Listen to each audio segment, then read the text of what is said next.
Reds family. Big up, big up, big up, Reds family. What on earth is going on?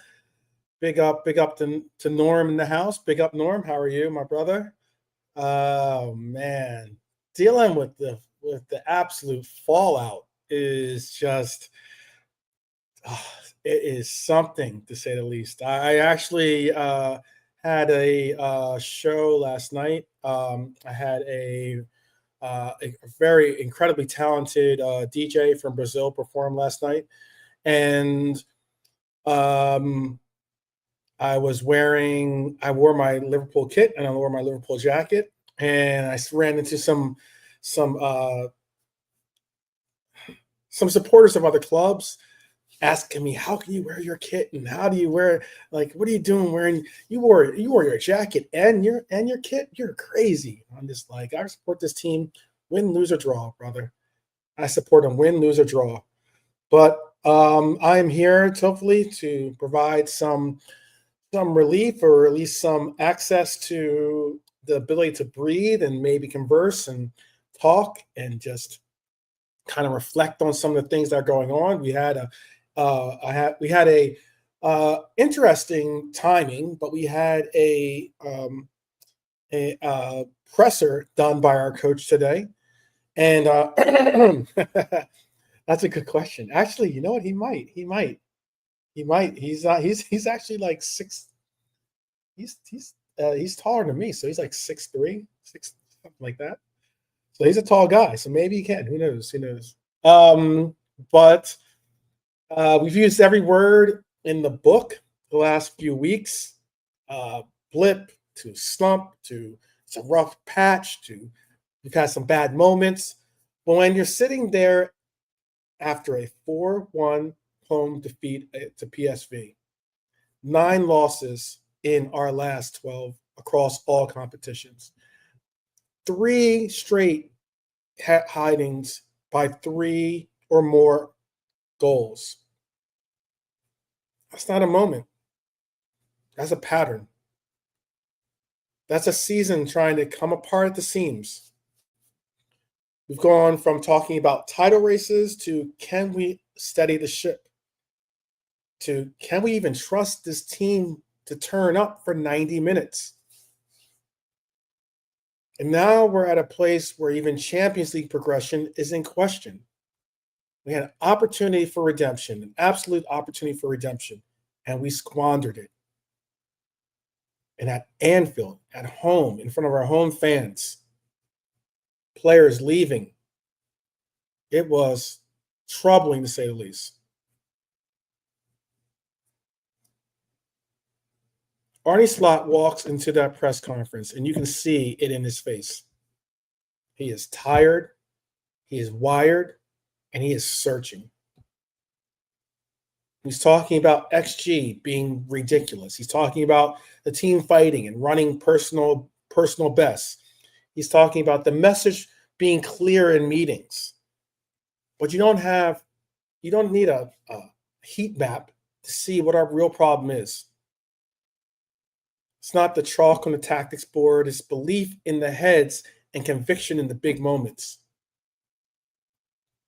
We conceded inside of 5 minutes again. That is unheard of. We play well in spells again. We collapse after a punch again. Anfield empties early again. So tonight, again, we've gone sugar-free for the last, I'd say 5-10 games. We are not sugarcoating anything. We're going to walk straight into this fire. We're going to talk about Slot's press conference, what he thought he was saying versus what fans actually heard. We're going to talk about the Joe Gomez situation and the most chaotic right back rotation I think we've seen in years. We're going to talk about how the fan base is split. Slot out now versus standards and patience. We're going to talk about the injury picture and how much that really provides any bit of relief or excuses or whatever. Steven Gerrard's brutal breakdown of our back four and this run of form. And then I had a piece, I have an extra piece, but I'm going to decide if we have enough time to get to it, I'll include it in this show. If not, then I'll have to include it in another show. But this isn't a gloom and doom show. This is a truth show, brothers and sisters. We're still Liverpool. We still care. Let's prove it by being honest, and let's prove it by being respectful, and let's prove it by discussing and talking amongst ourselves here. All right, so let's just break it down. Let's break it down. Let's just break down. I'm just reading some of the chats. Big up Red Armchair Supporter, and big up to Norm once again. Let's start where this all feels the most raw. Big up Lee Wizkid, by the way. That press conference and the feeling that nobody, and I'm including manager, I'm including players, I'm including us as fans, is really on the same wavelength right now. Slot basically laid his soul out. He said he didn't sleep well after PSV. Not because he doesn't care, because the adrenaline and the chaos of it all stuck. It stuck with him so much so because he cares so much of whether we win or whether we lose. He talked about second halves that used to be our strength, City away, Palace in September, and how recently that's evaporated. He said the players kept fighting at 2-1, that the Gakpo chance is usually a goal, and that the XG we're generating is ridiculous. Big up Pops, by the way. Big up Pops.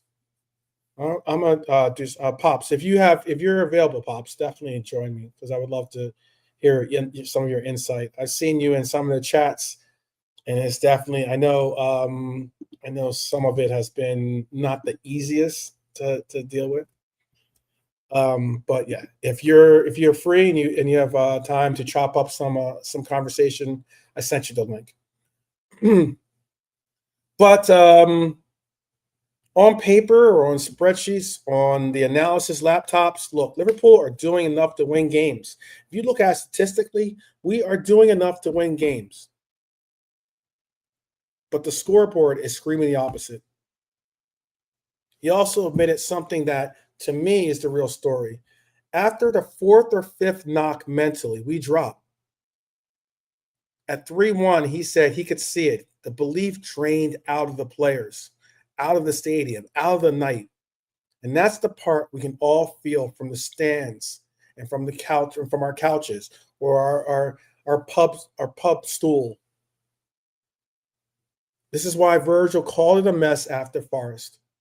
Because it's not just bad defending or missing chances or a bad half. It's the compound effect. Mistake, goal, panic, collapse. It's all dominoes that just happened and knocked down. Slot insists the message is clear. The structure is clear, he says. The chance creation is clear, he says.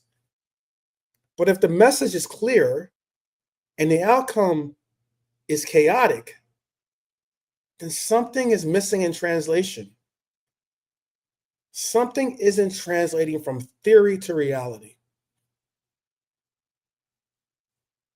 So let's lay down the first three big questions of the night. And those questions are, do you believe? Do you believe that this coach is worthy of your trust? And do you believe that there is anything that is worthy of redemption in this season, in the place that we're at?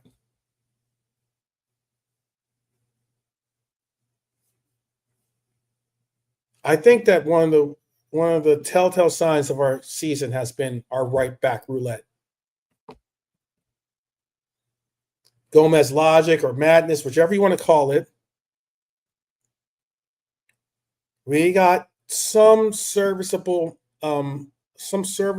efforts or contributions from Gomez, whether it was from left back when we had the injuries to our left backs. We've gotten it from obviously from when we had the injury to Matip a long time ago, but an injury from Matip when we needed him at right center half. And we've had it even when we've had needed when Trent got injured, we utilized Gomez as our right back. But let's unpack this Joe Gomez right back situation because it drives me up the wall being a huge Joey G supporter. And I'm sure it divides some of us as to whether he's an asset or whether we need to shed the asset or maybe he's done. We've got a full-blown injury crisis on that side of the pitch. Connor Bradley out, Jeremy Frimpong out, Leone is injured. Gomez, short of full sharpness, but available enough to be in the squad. Our coach said something about he needed a shot to manage the pain and the likes. That's troubling. And if you're available on the bench,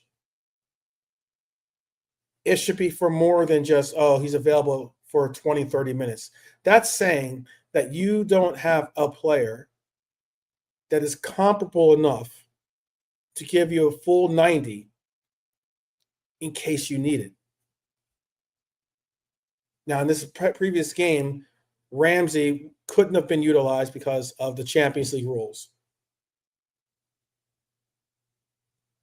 But the sheer fact that if you watch it in context from what we watch, our coach prefers to put Dominic Szoboszlai there.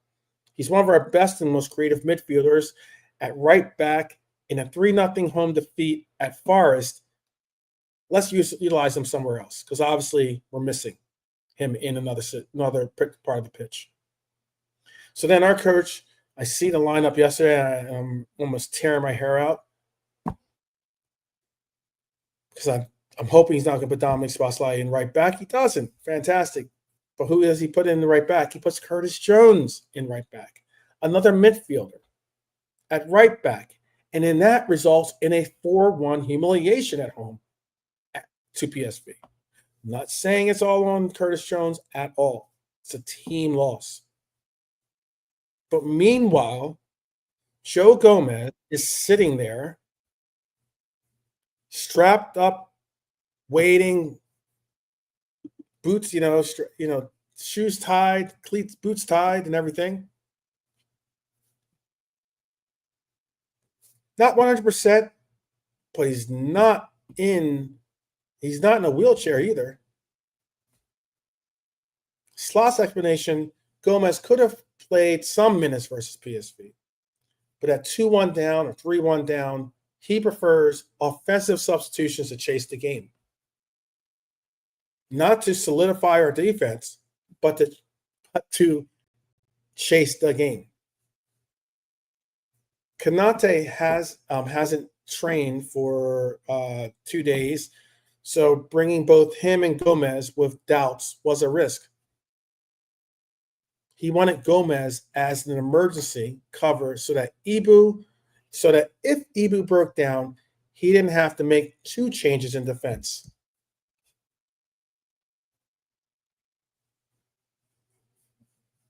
One, I've been saying that Gomez should be starting instead of Ibu anyway, first off. But even if you did have a case where you have Ibu break down and you using Gomez, you have to move him to center half, then so be it. Then maybe revert to your Curtis Jones in right back. And then maybe revert to Endo being put into the lineup. But we'll come to that. We'll come when we come to that hurdle. That's when we'll deal with it. On a whiteboard, that logic sounds cautious, maybe even sensible. In reality, it left us with midfielders at fullback, a defense that never settled, and a player in Gomez who must be thinking If not now, when do I get my shot? And it also tells the squad something too, by the way. Yeah. What might happen that we're prepared to unbalance what is happening in front of us. We're so worried about what might happen that we're prepared to unbalance what is happening in front of us. We've got JK with us, and I'm going to ask you this. Mm-hmm. Does Scott's explanation for not using Gomez sound like careful risk management, or is it just overthinking? Is it overthinking that ends up weakening the starting 11 in the name of hypothetical scenarios? If he gets injured, if he gets hurt. Yeah. How about if he doesn't? Yeah. Yes. You know what it is, bro? It's too cautious. And if something's not working, you got to change it. And yesterday's game was proof that you don't really want to change it. So another bad result. Simple as that, you know. Best up Norman, Lee Whiskey, and Red Armchair. Hey, cool. Yeah, definitely true. That true. OGs in the house. Yesterday's game was a perfect opportunity just to like really switch it up, give Gomez a game, rest Virgil or Canate, you know. So he didn't do it. I just say because if we're scared, get a dog. But but if you're scared of a defender going down, that you refuse to start your next best defender, I believe you end up playing midfielders out of position from minute one. It's not good. It's not just risk adverse. That's self-sabotage. Does that come from lack of trust in certain players, or is that a manager still learning how brutal this league is, how unforgiving this league is? You cannot just experiment on the fly. You have to have a pronounced vision. In a scrapbook, like have a book with a few plans. If this happens, I can do this. If this happens, I can do this. You know, I think football management is not as easy as people think it is. You know, and I'm not gonna let the big players off, Pops. Overcomplicating it, overthinking it, and what happens on the pitch, bro, don't show me that he is overthinking it. I don't understand what Slot's trying to get out of these players, you know? That's the worrying thing, you know? Last two games, we played really patchy, okay for a while, but not constant. 10 goals, man, in the last 3 games. Whoa. I heard we were chopping it up. I don't know if Quaz is going to be able to join us or not. I gave him the link. But I don't I think Rio is a game changer or a future game changer? Absolutely. I think Rio is a talent. I would love to see Rio be involved in matches and not always just garbage minutes, not like, throwing in just at the end of games when we're up 3-4 nothing or something like that. But also games that we're searching, just similar to what we saw in Newcastle, giving the kid some ability to learn and to build in confidence and to express himself. But he's not the answer right now. He's not the answer right now. He's not. You don't say to yourself, "Okay, I'm going to sit Cody, or I'm going to sit Salah," which was Quasi and his some of the panel's suggestion of sitting Salah for Rio. That's not the answer. You don't say to yourself, I'm going to go 10, 15 games in the Premier. The next 10, 15 games, I'm going to start giving this guy a run like that. You just don't. But is the constant tinkering, players out of position, attacking subs while the back line is hanging on, actually making the team more anxious and confused, or rather than feeling coached and prepared? That's my question for you. One moment, bro. Yeah. You can answer in the chat. Because I know if you're a player and you see lineup changes every game, roles shifting mid-match, and defenders being passed over for makeshift solutions, that to me is not clarity. That's not clarity. That's chaos. Yeah. Too many changing the team around too many times. Never a constant. That's my level. Actually, last season he did. But this season he's experimenting too. That's what training's for me. That's where you play Isaac, Ekatike, and maybe a works behind them in training. So you can say, okay, it worked in training. I'm going to try it in the next game. And when you're a manager at Slot sort of level now where he's losing so many games, he's got to try these things. And yesterday was that game to try something different, and he didn't do it. So how long can you carry on for, bro? Mm-hmm. I'm not going to disrespect the guy because for me, he won us a Premier League title. You can't change that fact. But now's now.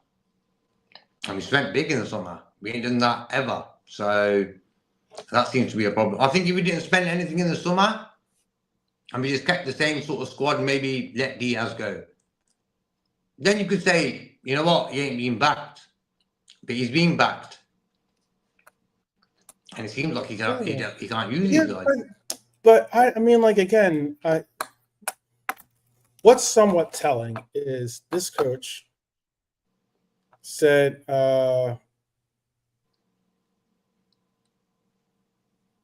sorry, I just got a text message. This coach said Lucho is probably one of our hardest workers on this team. We can all agree on that, correct? Lucho was probably one of the hardest workers on this team. And this coach basically said, thank you for your service, but we're going to go elsewhere. But it could have been him as well, I think. Go ahead. No, go ahead. I just think Diaz wanted to change the scene, more money, and no matter what we said to him, he wasn't going to say. I don't. So that one I understand. I'm not saying I was in the negotiation room with these guys, but I just don't see. I think that if Lucho had gotten money, because it'd be one thing if Lucho went to Barcelona, then I'd be like, yeah, that's him going to a team that he's like remotely spoke of, had a connection with or something along those lines, and this is like a dream move for him to go, since something he's been dreaming of since he's a youth. But he went to Bayern Munich. He went to Germany. It's not like he went. It's not even like he went to a country that speaks Spanish. You know, so it's not like he's going there for cultural, connections and everything else, right? So if Bayern Munich made him an offer, which the offer they made was a fantastic contract offer, I don't think that Liverpool would have given him that offer, to be honest with you. That's the difference maker for me. I understand that, and I can see that could be a game changer for a player. Financial security like that can be a game changer. But Slot, for me, like Diaz, for me last season, Diaz was Slot's number one choice for a lot of things. And he probably wanted to keep him, but Diaz probably had his mindset, I want to leave now. I just feel that, bro. So the Diaz one for me, he just wanted to go. Same with Trent.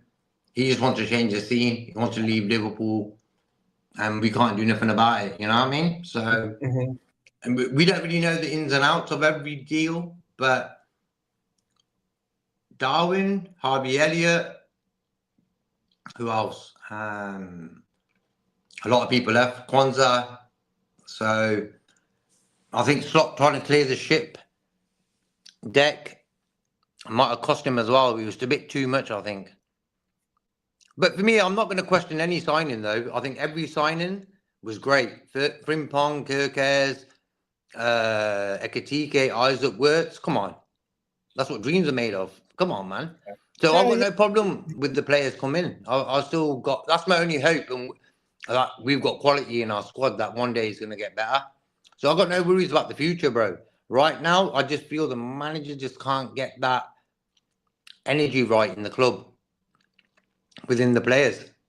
And I don't want to overhype the situation like a lot of fans are doing right now. But that just seems like what Quasi was saying about vibes. And that's all it is, bro. If a Gerrard came in, he would definitely uplift the players.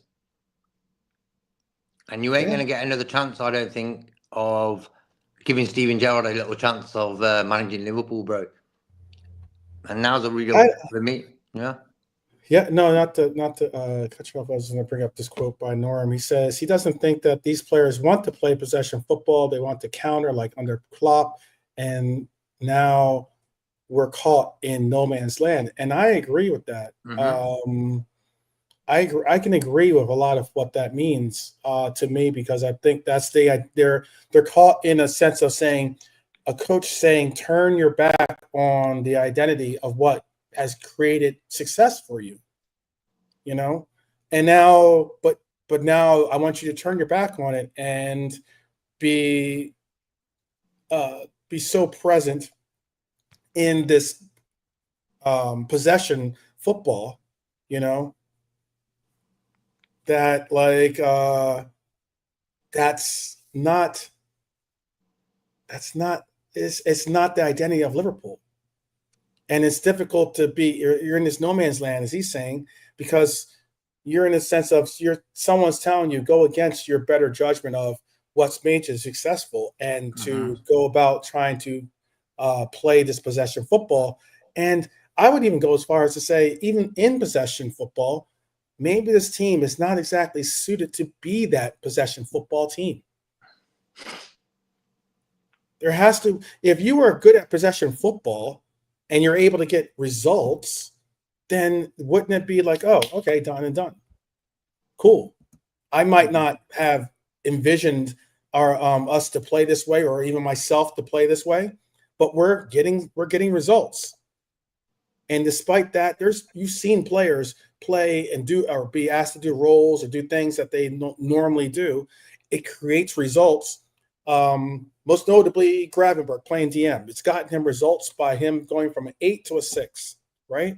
Mm-hmm. So if you fully commit and you get confidence from those things, from success from it, you'll continue on and you'll continue to push and maybe work harder towards it. But maybe that's not the way that this team really works, is possession football. I'm just putting it out there in a hypothetical. Yeah, but with the quality we've got, keeping hold of the ball shouldn't be a problem, you know.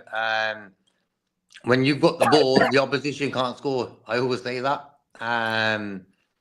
But when you look at the way we used to play with Klopp, we used to be really good at counter-attacking, you know. And with this team, we don't seem to be able to counter-attack as well. There's no plan of how we're going to counter-attack. You remember back in the days, Salah used to rip teams apart from the halfway line. He's never had a chance to do that all season. So, and I also believe that Slot tries to control games by keeping hold of the ball, but keeping hold of the ball at the back, not at the top and midfield, but at the back. And that seems to be the problem. Why? Because opposition teams are just running in and trying to nick the ball. Hence why we make mistakes and concede goals. Simple things like that, bro. You can't control football at the back all the time, because times have changed. I think football teams are a bit more. When you're a 4th, 5th bottom of the league team, and you're playing at Anfield, you're thinking, okay, how are we gonna get a point here or get a win here? Well, okay, set pieces, okay, and 2, to jump on our centre backs. That's it. Simple tactics. These opposition teams, they're not overthinking it. They're just thinking, okay, what can we do here? And we've seen it yesterday, bro. Jump on mistakes, and that's how it is. Okay. We were our own worst enemies, man, and that's how we're playing football right now. But I don't think that the manager, he can't carry on, because yesterday's display was the final straw, where I thought, okay, Virgil's energy, he's been shouting in the change rooms, and you seen how Virgil played yesterday. He was over trying to sort it out. Hence why he gave a penalty away. Hence why he kicked the guy in the face. There you go. Yeah, I I'll play get. Ramsey at the weekend, 100% against West Ham. If you're not going to play Yeah, Gomez, I'm playing Ramsey. I I don't think watch the Ramsey. box play. Yeah, I thought Ramsey. Well, obviously Ramsey couldn't play in the Champions League, but I thought Ramsey should have played in the game Forest. previously to that. Yeah, Forest game. Yeah. At home, especially at home. I mean, I understand you don't play Ramsey at the Etihad. That's a different story. But I mean, at Anfield, I think that it was to me it was a no-brainer. You start your right back, the right back that knows how to play right back, or is a right back, and you keep your midfielders in where they're the most susceptible to, getting results or being successful, and that is in the midfield. On the midfield from last season, Gravenberch and McAllister had the best midfielders in the Premier League. Haven't played great this whole season, bro. I think Gravenberch, because he wants to sort of push forward and stuff, advance his number 6 role, he's making big holes at the back. Yeah. Gravenberch, he's had a few injuries, I think a lot of what we're saying is fuel for the fire. It's feeding into an even bigger storm, and that is the fan base. The fan base has become very, very volatile right now, because when selection looks shaky, results are terrible, and performances are fragile. The conversation inevitably shifts from to bigger, uglier, maybe or nuclear topics. Should the manager go? Slot out. It's the slot inners versus the slot outers. It's not it's not a comfortable conversation. And that's why opposition fans are making shows like that. Are you slot in, are you slot out, because it's divide and conquer. And that's why I say to Liverpool fans, don't go OTT with it. We all know, we're all probably all on the same page now after yesterday's result. We all want maybe Slot to leave. But the opposition fans want Liverpool fans to go over the top with it and really take the piss out of every player on that. Yeah. Don't fall for that trap. Look, if you've been anywhere, just as JK was saying, if you've been anywhere near social media, comment sections, group chats, you already know what's happening. The fan base is splitting into 3 clear camps. It's the slot out now brigade, the ones that say they're done or we're done. I think they say they and we. Some are a part of our community. Some aren't a part of our community. Some are just trolls. But there are OGs. There are great fans out there that are saying, we're done. We're finished. 2-3-0 batterings on the spin, and then a 4-1 defeat at home to PSV. Chaos at the back. Players out of position. No visible improvement. You're hearing people say the players have stopped playing for Slot. He's humiliated us at Anfield. Every lineup is a joke, or every sub is baffling. Enough is enough. Then you also have the camp that's saying the Slot is part of the solution, not the problem. And what I mean by that is they're pointing to the transfer decisions of the last 3 years, or they're talking about letting big players go, or and I mean big players. We were just talking about it on Quaz's show. All right. Letting big players go, or letting them run out their contracts. Quiet windows where we didn't refresh key positions. They're saying sacking a manager is the easy shout, but if you don't fix the squad problem, or the squad profile, the next guy that walks into the same minefield is going to have the same problems. And then there's the I'm hurting, but I'm not jumping yet group. They'll tell you 9 losses in 12 is unacceptable. The standards are not being met. But they'll also say, we've won the league. We've won the league twice in 35 years. We're not entitled to perfection every season. We're only 11 games in. Players have to carry some blame too. We need to still gel. All 3 camps love this club. I'm going to say that outwardly and openly. I believe all 3 camps love this club. They just express it differently. As long as the respect's there, bro. the respect has to stay there. Like hearing people rip Salah apart and Virgil, come on, man. Yeah, I'm like, that's what matters.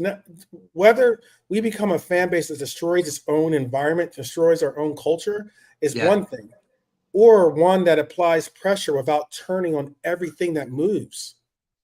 That's what we have to do. Like, as in, we can talk about real solutions, constructive criticism, constructive ideas, become solution providers rather than just the problem is people. oh, there's enough of that about, like you don't need to state the obvious. And I think Liverpool, the way like Norman can probably relate as well, where the old school Liverpool fans would, we've been through the hard times. We never won a league title in 30 years. But I never, because social media weren't really there them days, we were lucky. It all came out when Arsenal and United were sort of hit rock bottom, hence why them two sort of support groups are really rude and wild about their club. We were lucky that it didn't come out when we were pretty bad. So let's keep it like the standard of Liverpool, supporting Liverpool to a level where that disrespect ain't there, Mm-hmm. And that's what the main thing is, bro. Because like in the future, you don't know which way Liverpool fan base is gonna go, and we got to keep it. Yeah. No, we're gonna keep it. What? Go ahead. No, I was gonna say we've got to keep that sort of standard where we all support Liverpool.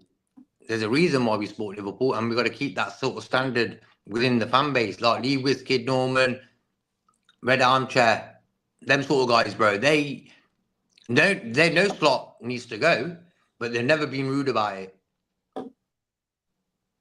That's the main thing. At this stage, is sacking Arne Slot genuinely a football solution, or is it more emotional pain relief that lets us avoid confronting deeper, maybe slower, more uncomfortable problems that we have to address at some point?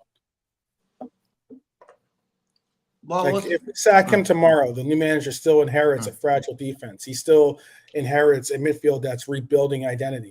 He still inherits a squad that just had its confidence shattered in the last 3 games, if not longer. Does that actually change our trajectory long term, or just give people a week of dopamine and a new face to project their hopes onto, or their scapegoating onto? Well, like if I was saying, okay, JK, you're manager of Liverpool from tomorrow. First things first, I'd be like, oh, can't wait. Why? I've got eyes up there, Salah, Wirtz. Like, come on. And I'll be like, what can I do with these guys? And for me, I always say football management is the art where one human can get a group of lads together and build a base in there where they stick together and dominate football. And I think Klopp was real good at that. He, like we didn't know what his tactics were, Klopp, but one thing he could do, he could make people better than what they were from when they first came. Can this manager do that? Yeah, he might have improved Gravenberch's game. And maybe Curtis Jones's, for example, So that's what, for me, a manager is, bro. He's a guy who can put people together and bring success. And that's all about personality. And Klopp had that personality. Pep Guardiola, Ancelotti, they're old school. This is a new era of football coaches. Slot, Almiron, and all these guys. So we don't know what they're going to be under pressure like. We're seeing Slot now under pressure. So he's going to learn from this into his next job, what he ever goes to, Yeah.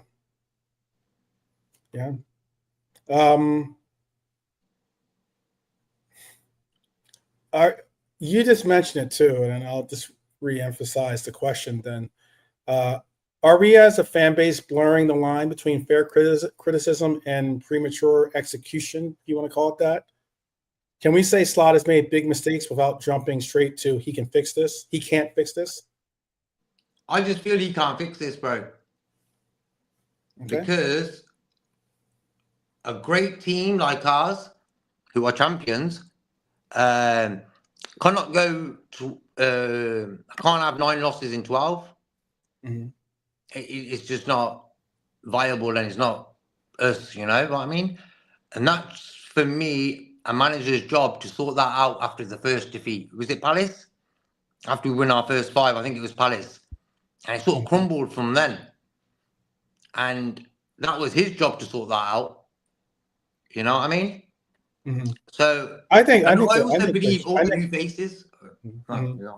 I was gonna say that I think the Community Shield was something of a that was our opportunity to show the league that we're going to not only be formidable, but we're going to be impossible to contend with all the acquisitions and the likes that we had. I know people kept saying, "Oh, need time to gel," but if we were able to show the league that we were ready from day one, albeit Community Shield is not, it's an exhibition, glorified exhibition game, but it is an opportunity on the front for a trophy that that people's eyes are on your team. I would have said that, yeah, that would have been a great opportunity for us to make a statement, when I guess you could say. Yeah, of course.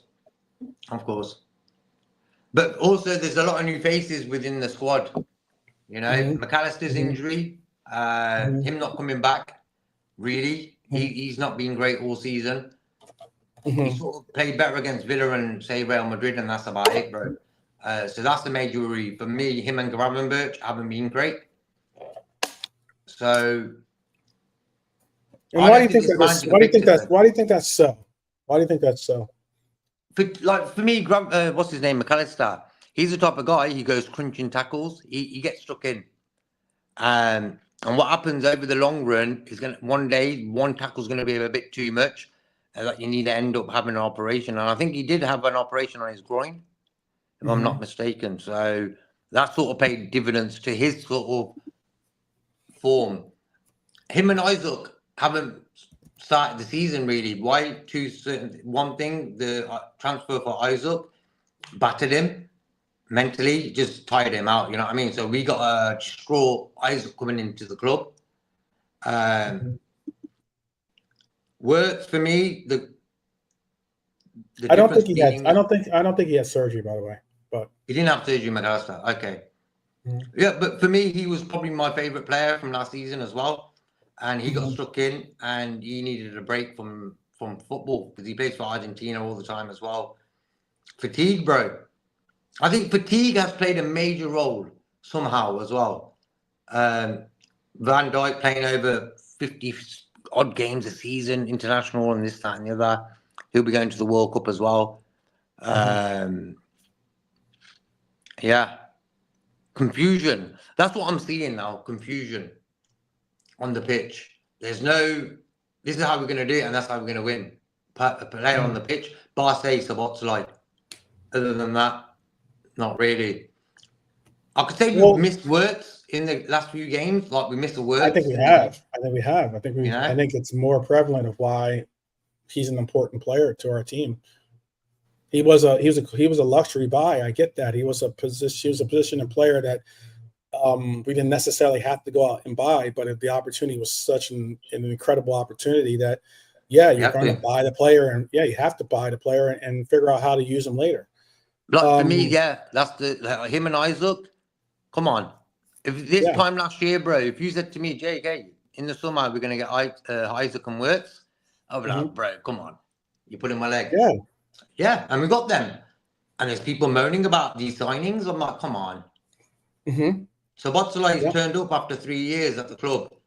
It's his best he's played for us now. It's his 3rd season. So it's taken him time. But right now, he's our best player. And bless up Rasta Crab. I hope you're cool, bro. Oh, big up. The streets have arrived. About time the streets have arrived. Streets were calling. Well, let's talk about bodies, basically. Because it's modern football, availability is half the battle, obviously. Some people acknowledge that. Some people don't. They utilize availability when it's convenient, you know, and talking about past seasons when we ended up in 5th place and we ended up in 3rd place. Yeah, there's a lot of context to put behind that. You know, you put the injuries that were involved in those campaigns and the fact that those players, when they came back from injury, weren't at the same levels that they left before they had the injuries, you know. But let's talk about right now, though, because here's where we stand. Ali, he missed PSV with illness, and you felt it instantly on the pitch. I don't think Mamardashvili was good in that game. No. He still has some real developing to do to be that. I got the streets know it because I think the streets called me out for saying it. But I mean, like, when we played Brentford, for instance, it was even more of a remembrance, I guess is a better word for it, that of what Kelleher provided for our team, especially in the absences of Ali. He provided a keeper that had number one first team qualities, that could hold it down. And it's no disrespect, like I said, to Mamardashvili, but Ali's presence is like an emotional stabilizer for the entire team. Slot says he trained today, and they hope and expect him to be ready for the weekend. That alone can change the mood inside the dressing room. I'm hoping it can change some of our moods out here in the fan base. Florian Wirtz, you just mentioned him earlier, our number 7, out for Forest, out for PSV, muscle injury. I wasn't bereaved that he didn't play against PSV only for the simple fact that I wanted him to not further injure himself or further jeopardize the injury, maybe come back too soon or something like that. I wanted to be fully healed. So he's due a final rehab day today, and he could return. He could train on Saturday. Okay. So in other words, the player who links our midfield to our attack could turn half chances into big chances. Might just be available. No, that's what he's done, Rasta Crab. I know we've lost with Wirtz there, but at least he's shown a bit of initiative to create something. Yeah. I think that him being maybe available when we desperately need him could be important. Could be vital. Could be very vital. Yeah. Hugo Ekitike spoke about having a back issue 5 minutes into the game. Yeah. We went to halftime, and the coach said, send them back out. Maybe you could run it off, maybe, no? The 61st minute, 11 minutes later, so you gave him 10 minutes, and then 11 minutes later, he's subbed off? You know what it was? I think that challenge, the one where he came off after, that done him. Like, maybe, I didn't even realise he had back pain. I didn't know that. But that challenge that lad did on him, and that's when he came off. But at the end of the day, bro, which guy out of the other players, not Ekitike, was willing to give him a pass so he can score? Not one, bro. And that's the worry. Well, he went off with a back spasm. It looked worrying at the moment, but Slot downplayed it. He said it's not expected to be a big issue. The games are coming fast and furious. So with Isak misfiring, we need Hugo's mobility, his pressing. I think he's a better presser than Isak, to be honest with you. His selfless running. He's willing to go in for those kind of dummy runs to try to open up channels for Cody or for Salah. And now to my guy, Joey G. I've read that he's close. He's able to get minutes, but the manager chose attacking subs while chasing the results, so he didn't come on the pitch. For West Ham, starting him is definitely a possibility. I think it needs to be an inevitability. I would rather see our right side be Ramsey and Gomez, and for our coach to sit there and say, look, we've got to commit to this working until the healthy complements that are coming that normally play those roles come back and are able to contribute at the levels we need them to contribute. So what I mean by that is Don't just say, "Oh, well, here's your one opportunity. If you makes it, I'm gonna put tons of pressure on you. If you do well, you're probably still going to get a seat on the bench." Go out there and say, "Look, this is your spot. Play not to lose it. Play to honor it. Play to hold on to it." There's people that thought Dom should have been sacked, or transferred, sat down. And he's played into a player this season that some people will go as far as to say he's undroppable. Play to that standard. You can see the thin line. With those four in, the entire spine looks more solid. Without them, you're back to square one and patchwork solutions. How big of a psychological lift do you think it would be to see Ali and Verts back in 11? How big of a psychological lift do you think that would be, JK? Yeah. You need them type of players on the pitch, Mm-hmm. Yeah. And if Ekitike is fit enough for minutes and Gomez is close, does Slot run out of excuses for fielding makeshift back lines and unbalanced teams? Does he run out of excuses to say, "Oh, well, I'm going to start Isak instead of Ekitike"? Or I'm going to start Curtis Jones or Domin Szoboszlai at right back instead of Gomez? Or even go as far as to say, I'm going to start Ibu, despite Ibu having a horrific run of games.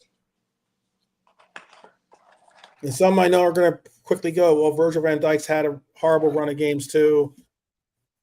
Noted. But you're most likely not sitting your captain and arguably one of your best defenders that is supposed to hold the back line together. You're probably not sitting him down.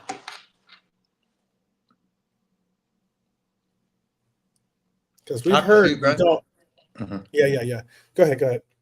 No, I was going to say I have to go. But I know. Before we go, I think the West Ham's game's big, but I just feel yesterday's game was really important in the way, are we looking forward to change things and stuff? And I never really seen anything. So I don't know what's going to happen. But catch you guys tomorrow. Yeah. Look, injury explains some of the. Big up to JK for joining us, by the way. Thank you for joining us. Injuries explain some of the chaos, but they don't explain everything.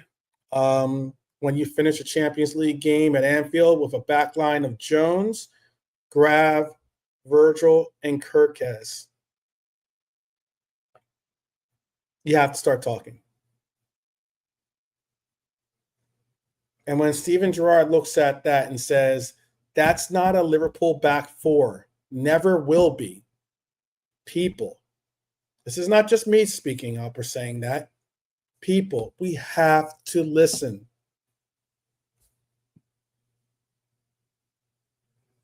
Because look, we're walking right into that conversation. Stevie G spoke on Liverpool's lineup not being ideal. The PSV game wasn't just about us conceding 4. It was about how we conceded those 4 goals and who was on the pitch when we did it.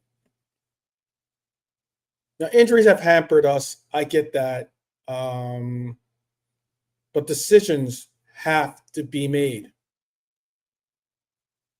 We start with Virgil and Konate in the middle.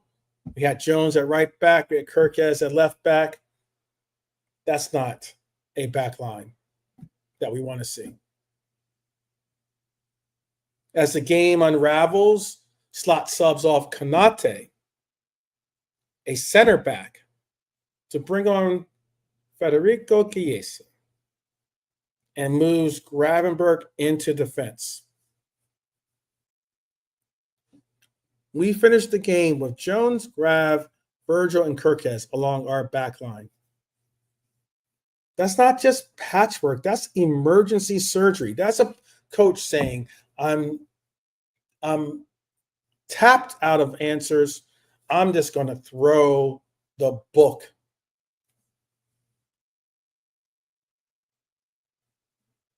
And Stevie G didn't sugarcoat it on his, he's now a TNT presentator.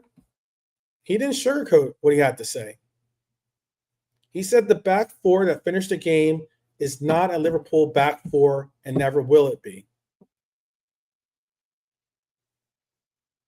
He called Kirkaz's positional criminal on PSV's second.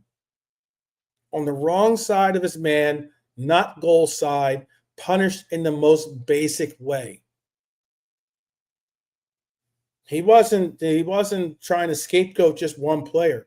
He pointed out Salah getting dribble past far too easily on the right, saying it doesn't matter who you are, you simply cannot let players glide by you in that area at this level. Stevie G then zoomed out to say Liverpool are conceding too many. We're being left wide open, vulnerable, unstable. Anfield told the story yesterday when you saw empty seats, flat atmosphere, opposition comfortable, opposition having a good time. And I'm talking about those on the pitch and those in the stands. And yes, he stopped short of the C word, and I'm not saying see you next Tuesday. He stopped short of saying the word crisis. He said that label belongs to clubs who are years away from competing again. He believes the quality in the squad and the manager's record mean we're not there yet. But he also said 9 defeats in 12, no excuses. You can't hide from that. He's spot on by saying that. He's spot on. I'll ask you this in the chat. Was taking Konate and dropping Gravenberch into defense a bold, necessary gamble? Or was it a sign that Slot lost his grip on basic defensive priorities? Because I can understand wanting more attackers on the pitch when you're chasing the game. I get that. But if the trade-off is a back line that nobody trusts and can get got at, is that really going for it? Or is that just panic? At some stage, you have to protect your foundation, even while trying to score. And I don't know if Slot held that line.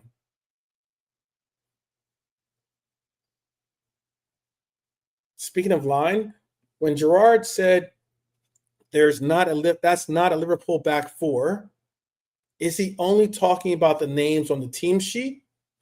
Or is he also talking about what I've been screaming about for weeks now? And that is attitude, organization, standards. And I'm including Virgil in that. Because we can say, oh, it's not peak Robbo, or it's not peak Trent, VVD, even Matip in that back line. Maybe even Joey G in that back line. And that's so true. But is still Virgil van Dijk back there? But is still Virgil van Dijk back there on that back line? He hasn't been blameless. He's had his issues. He had a undeniably horrible handball that put us in a compromising position. But do we need to be more honest about the leadership at the back starts with communication and decision-making from our senior players and the trust that they have to have amongst each other.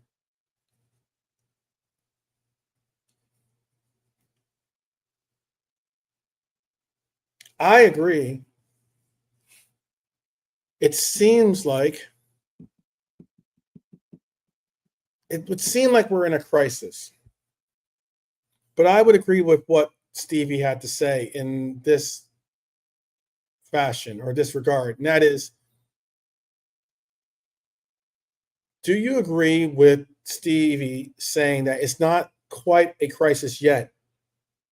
Or do the numbers, the manner of defeats, and the body language tell you we're already there?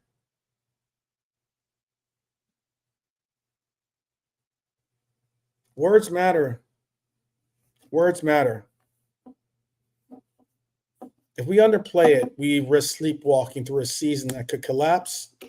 If we overplay it, we turn every game into a referendum on the manager's job. We're back. We're not back. We're back. We're not back. When will we be back? Is this the game that we turn the corner? Where is that line for you? And have Liverpool already crossed it without admitting it?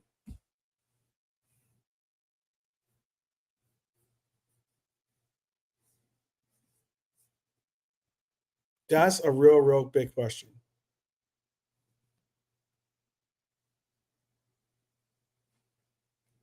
Very big question. I'm going to go into this. I had another topic that I had Cody, this topic about Cody. I'll go into this topic about Cody because I know that there are some people that are calling out Cody as a problem. And the question is becoming, is Cody Gakpo a problem for this team, or is he an answer, or is he a deficit for this team? Is he a deficit for this team is being asked. And that's the question. A lot of headlines out there about Slot, the defense, the injuries. One thing that's quietly going on the radar is just how meh our winger production has become. And what I mean by meh, I mean right and left side have become relatively stagnant. You wonder why we aren't winning. And on a team that was not supposed to be, but has always been for the last 8-9 years, has always been wing dominant offensively. Salah's goals dry up. We take away half of those goals, goal production from the left side. We're relying now on Cody and maybe even the 17-year-old to provide the goal substance that we got last year, because our strikers certainly don't get fed the way that normally strikers do.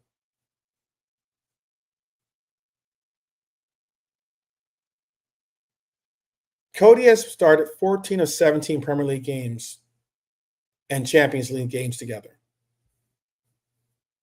He's got 4 goals and 3 assists. I think those numbers are okay numbers, not disastrous.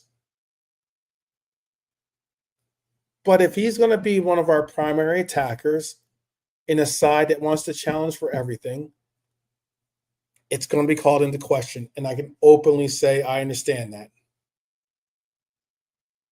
Last season, Cody Gakpo was our second highest scorer behind Mo Salah with 18 goals. He was decisive.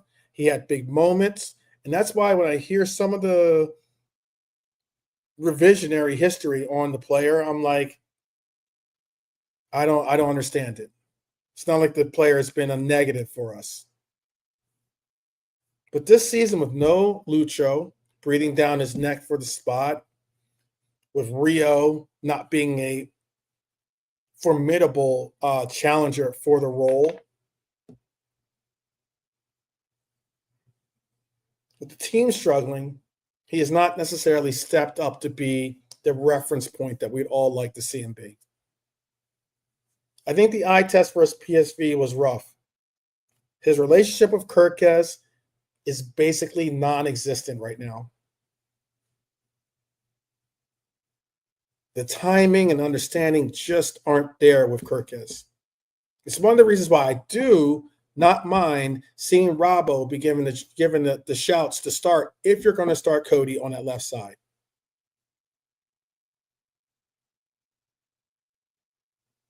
Moments to shoot, and then he overthinks it. Moments to combine, he picks the wrong option. He completed 1 out of 4 dribbles the other day. Keeps cutting inside onto his right foot, but defenders already know that that's the script. I know people already know it is dribble, cut inside, shoot. And if you're not going to be producing end product, that signature move looks predictable. And the stats back it. I'm not saying they don't. He takes plenty of shots. His accuracy has been subpar this season, when normally he's a lot more accurate than he is. But maybe that's because he's pressing, he's rushing. He's not taking the time to really pinpoint his shots this season. Puts in crosses, but the success rate is low. He's bottom third for his position. The goals aren't flowing. There isn't another elite dimension to fall back on, because he's not playing defense. He's not playing some counter-pressing demon on the left side. He's got no real blithering pace. He's not outrageous when it comes to 1v1s. And no one's ever called Cody a world-class playmaker. But last season, his end product made you say, shh, to all the naysayers and haters. This season, without that same finishing, the holes in his game feel bigger because we're not getting the return that we were before. I even have, let me see if I can bring up this it was bring this thing, this stat right here, or this graphic. Give me 1 second.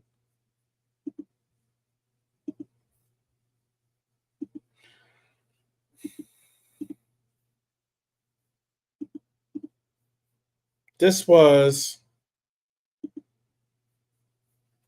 is his Cody's percentile rank compared to positional peers per 90 in the 25-26 Premier League season.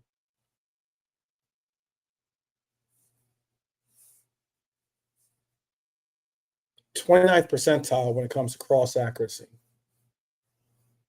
38th percentile when it comes to shots on target.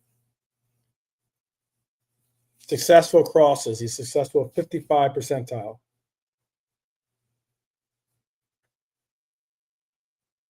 Now, his chance creation and his shots are on elite standards. 89 percentile for both shots and cross and chances created.